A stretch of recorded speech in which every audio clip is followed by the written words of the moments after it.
Just so happy to be with you this morning here again, with this wonderful Sangha that I love so much.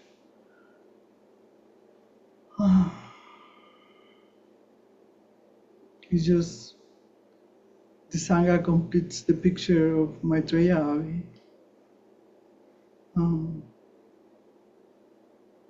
Like 20 years ago, was it 20 years ago? I don't know, no, maybe it was just for 15. I moved here alone with the horse. And the place was so run down. And I just didn't know why. But, the big trees in the front welcomed me to this place.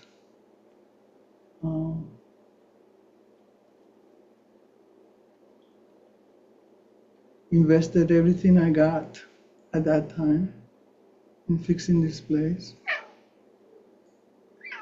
Yeah, you too. And I was happy just, taking care of things for the Abbey and for the Zen Center. And then, you know what happened? And then I accepted this place. And then finally the bigger picture. Really? Okay. Just behave. And my heart cannot be any happier to have created this place with the help of the Sangha. I could have not done it with myself. Many people helped me in this project of creating this place. And now it's just so wonderful that we can practice here together and that we can explore the Diamond Sutra together. It's just such a blessing. It's just like the final endeavor of so many years of labor and work to have this privilege of talking about this Diamond Sutra. It's such an honor to be able to present this sutra to you. And I'm just so grateful to all of you, to all of our Sangha at home, and all of you that traveled to get here, to my partners in the Dharma, Yugen and Tetsudo. So happy. And soon Roshi will join us back when he's done with his 3-month sabbatical. So it's such a rich place now. So much diversity of the Dharma and so many different offerings. I just couldn't be any happier, really. Or fulfilled, maybe. Fulfilled.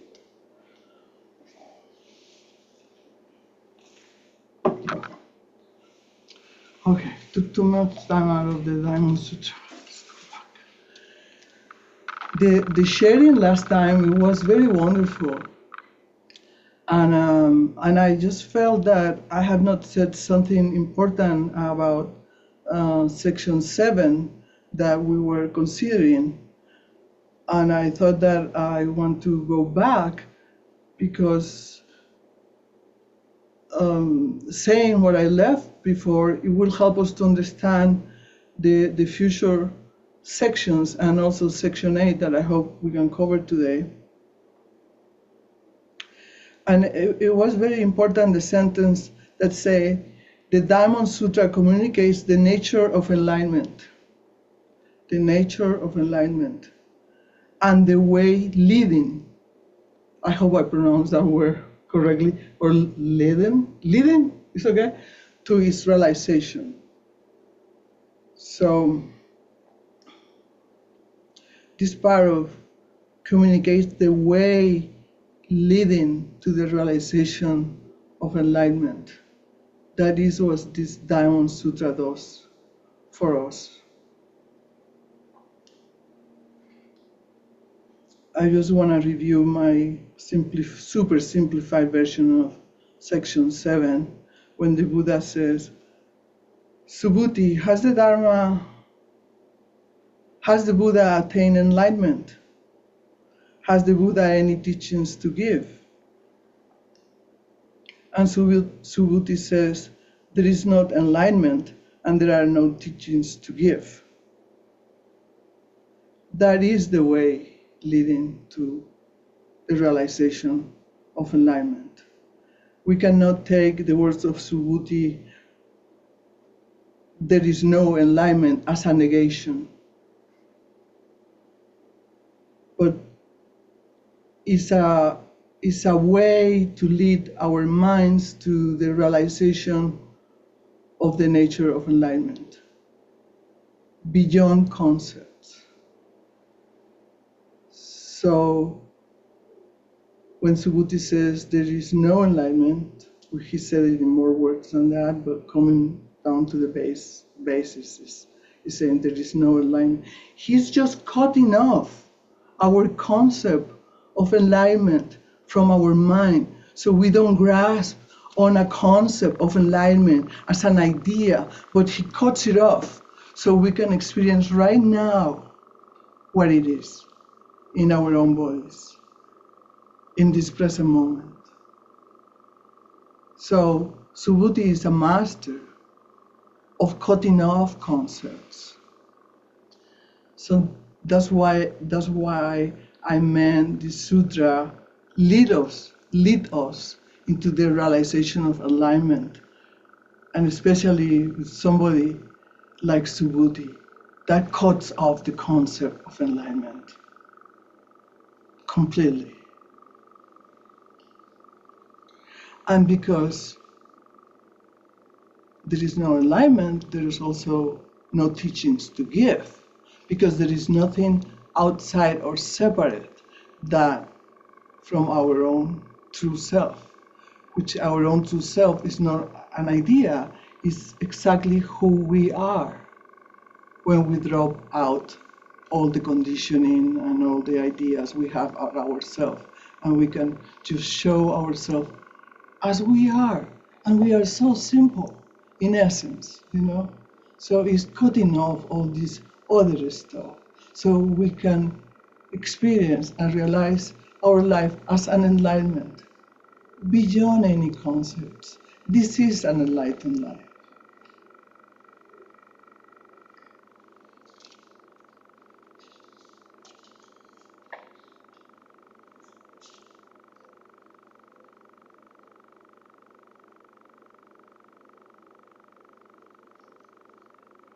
Subhuti continues, truth neither is nor is not.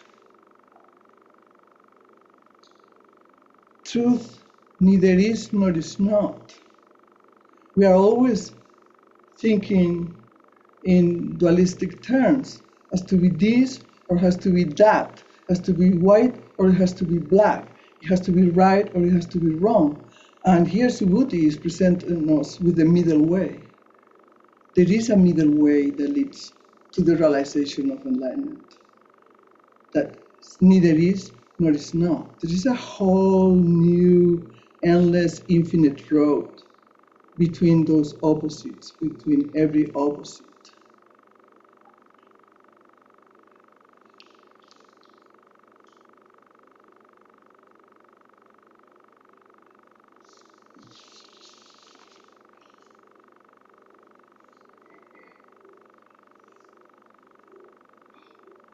So Subhuti, going back, did the Buddha attain enlightenment? The Buddha asked Subhuti. Subhuti says there is no enlightenment.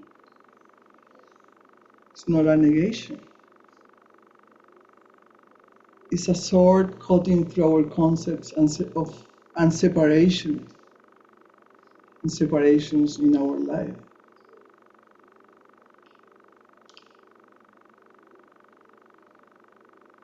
So Subhuti is helping us to totally immerse our own lives, totally immerse ourselves in our lives without any ideas of separation. That's called without any sins, a life without sins.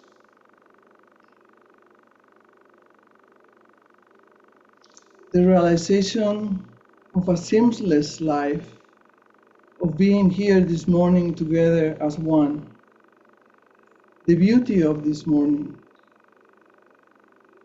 the Sangha getting together to practice and explore this sutra.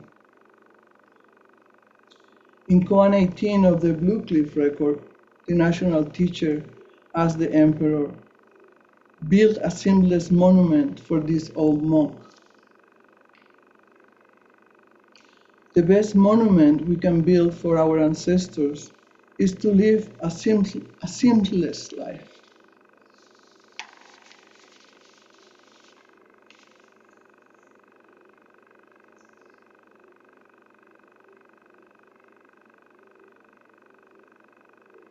Giving a Dharma talk, the cat wanted to stay in my lap because he wants to hear the Dharma also. Don't pay attention to the laughter.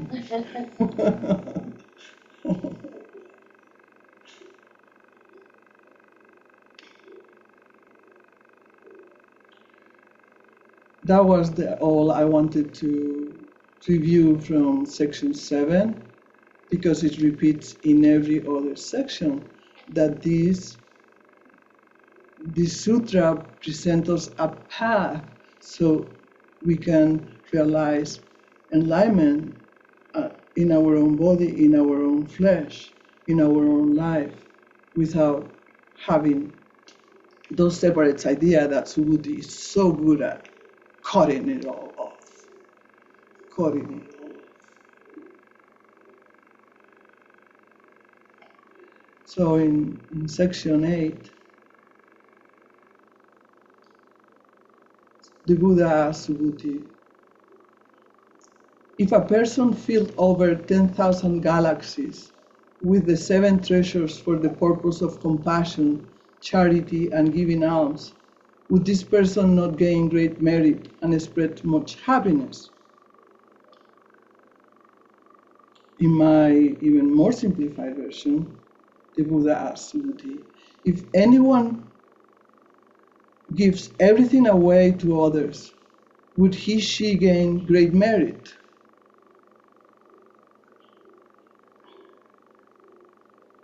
And Subhuti responds, yes, most honored one, this person would gain great merit and spread much happiness, even though in truth, this person does not have a separate existence to which merit could accrue.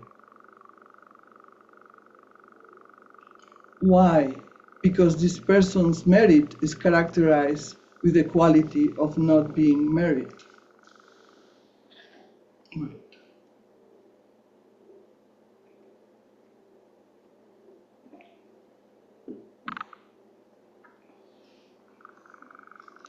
So, in other words, more simplified, Subhuti is answering, because this person does not have a separate existence, because this person has a sinless life,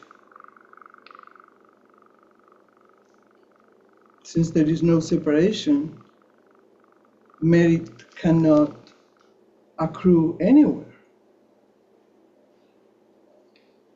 This is called no merit. No merit. In other words, merit that arises from no merit is great merit. When we throw ourselves in our work, it's just the throwing of ourselves in the work. We forget the ideas of being right and wrong. I'm gonna get more points for this or less points for this. That's the greatest merit, and it's called no merit. Because there is no an idea of separation that by doing this, I'm gonna get great merit. So it's called no merit.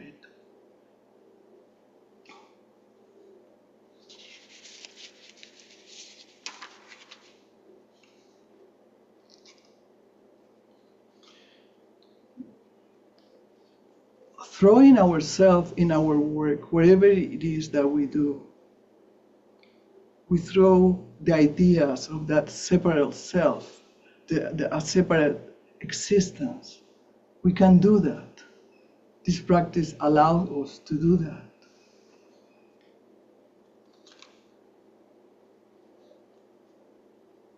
We throw away, drop away the dualistic concepts regarding self and other, gain and loss, merit and no merit, and immerse ourselves completely in our lives without any seams or separations,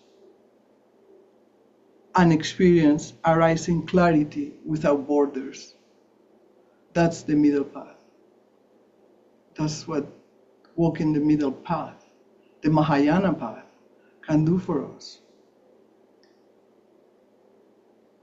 So whatever it is, cleaning your house is great practice. Changing kids' diapers is great practice.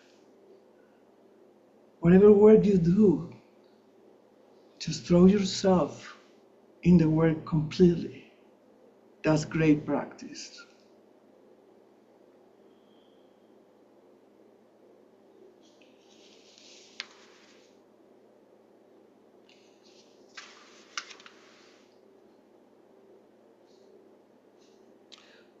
So merit that arises from no merit, from throwing ourselves in whatever it is that we do, is great merit. Merit that is no merit is great merit. Is great merit. Is merit beyond borders. I don't know how to say it to you. It's like being connected with the universe. Is being connected with the universe. This merit of no merit is just throwing ourselves in the practice, in trust in the practice.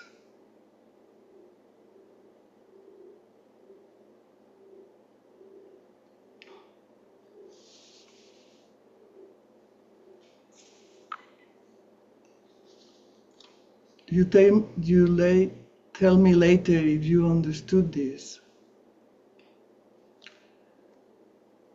The merit, generosity, is the paramita of generosity that arises from one's heart.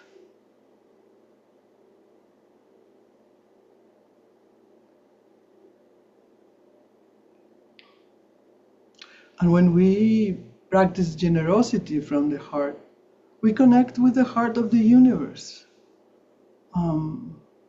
It's incredible. Like I had experiences where I say, no, I cannot do that.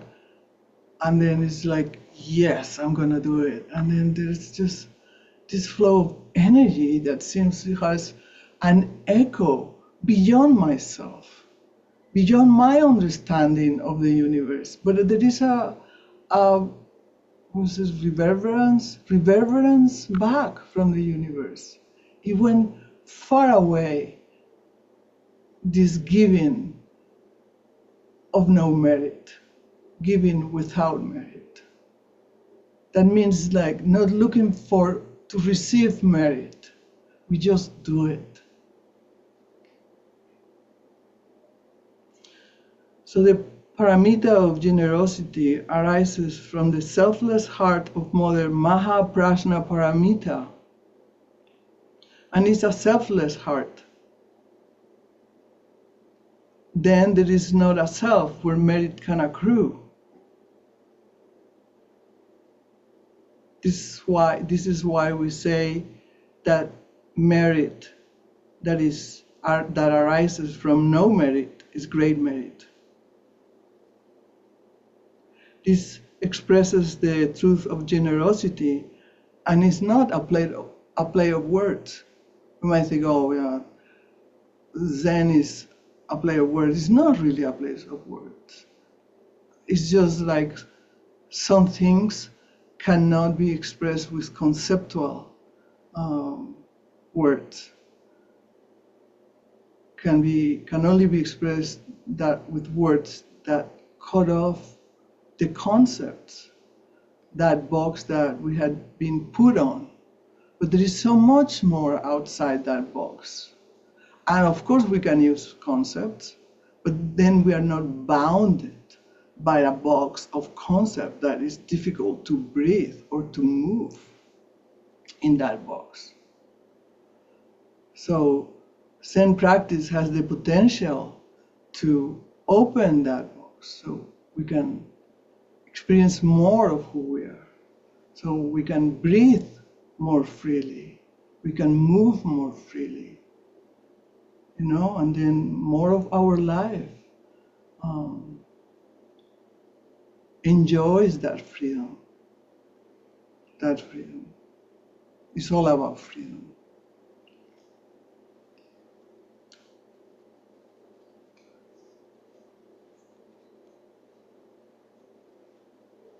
The Buddha continued, then suppose another person understood only 4 lines of this sutra, but nevertheless took it upon themselves to explain these lines to someone else. This person's merit would be even greater than the other person's. Why? Because all Buddhas and all the teachings and values of the highest, most fulfilled, most awakened minds arise from the teachings in this sutra. I want to remind you also that the Diamond Sutra is a summary of the bigger Prajnaparamita Sutra. It's just a summary of the larger body of sutras, the Prajnaparamita Sutras.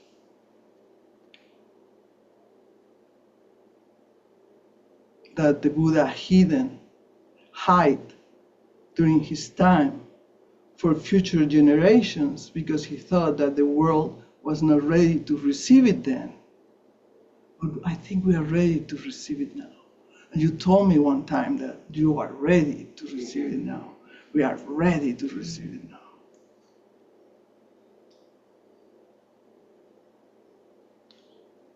And then the Buddha continues, and yet, even as I speak Subhuti, I must take back my words as soon as they are uttered. For there are no Buddhas and there are no teachings. It's doing the same thing than Subhuti.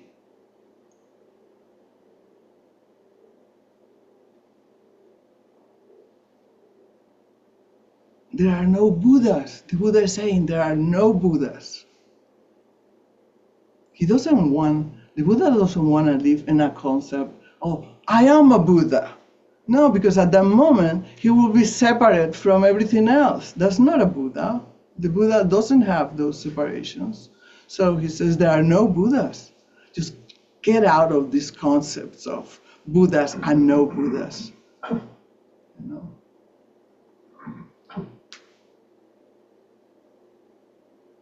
And no teachings, because the teachings arise from our true selves. It's not something separate of our own essence of who we are. So we remove the concept of any teachings that are separate from our own nature.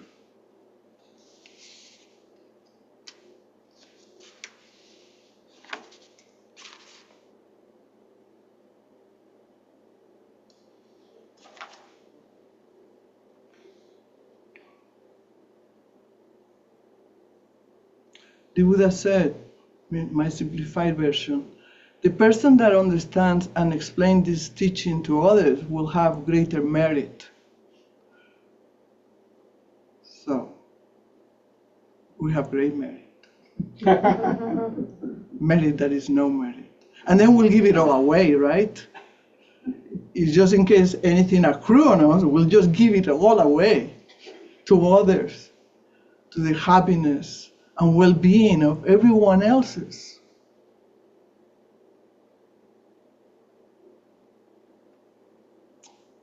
Why? From this discourse arise the most enlightened minds of all the Buddhas and the highest teachings.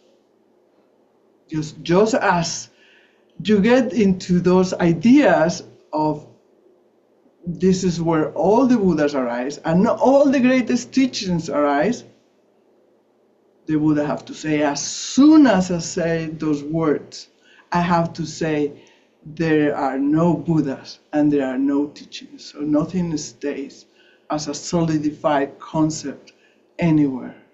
So in a way, this sutra, it doesn't talk to our conceptual minds. It goes beyond our conceptual mind. It talks to our true self, coming from a true self, and talks to the true self of everyone. The true self understands that. Like they said in section 7, there is only an internally intuitive process which is spontaneous and is part of our own inner nature. So, in this way, this sutra is presenting this intuitive process which is part of our own inner nature. So don't try to grasp it, with ideas or like that's why we say in Zen, do not listen with your ears, listen with your eyes, your feet, your hands. Get out of your head, in other words, get out of the head. Just relax and let the words of the Buddha and this sutra work on us. We don't need to know how it works on us.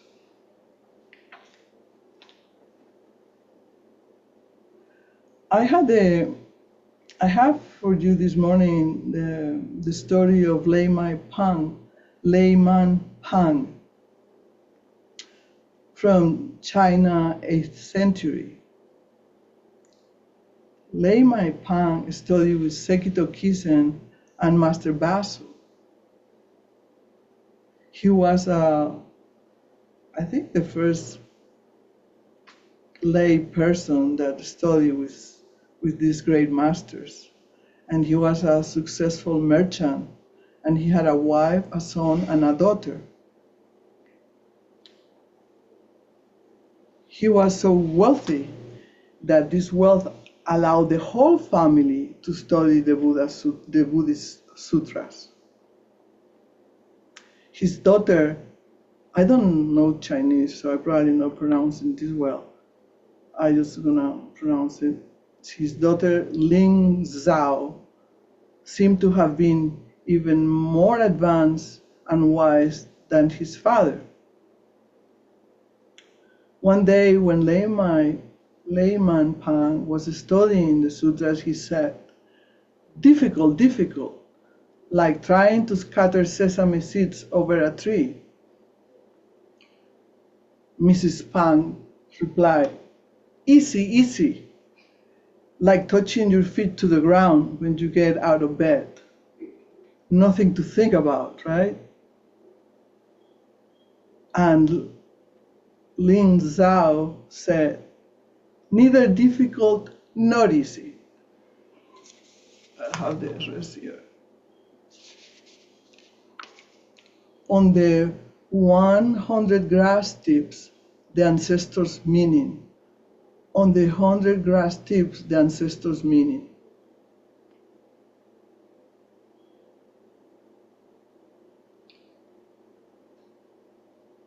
This word of Ling Zhao, first is presenting the middle way. Neither difficult nor easy.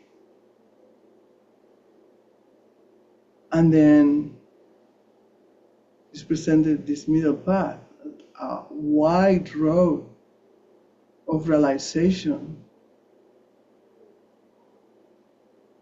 When she says, on the 100 grasp tips the ancestors' meaning.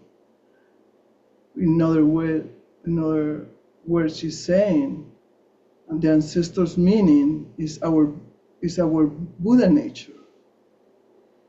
How we can perceive our Buddha nature everywhere. Neither difficult nor easy, the middle way. Walking the path of the middle way, we see, perceive, find our true self everywhere, everywhere.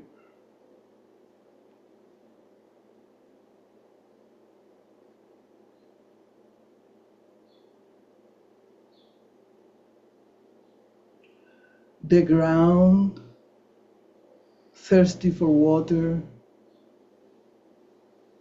the flickering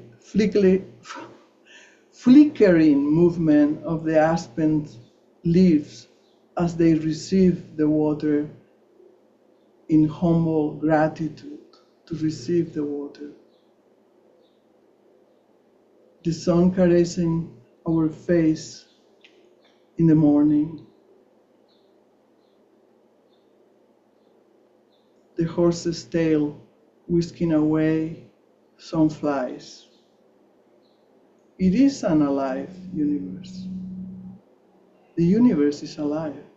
Everything is alive. But when we live out of concepts, all concepts and ideas, everything seems like dead, not alive. So this is what Zen practice does for us. It helps us reconnect to the realization that everything is alive.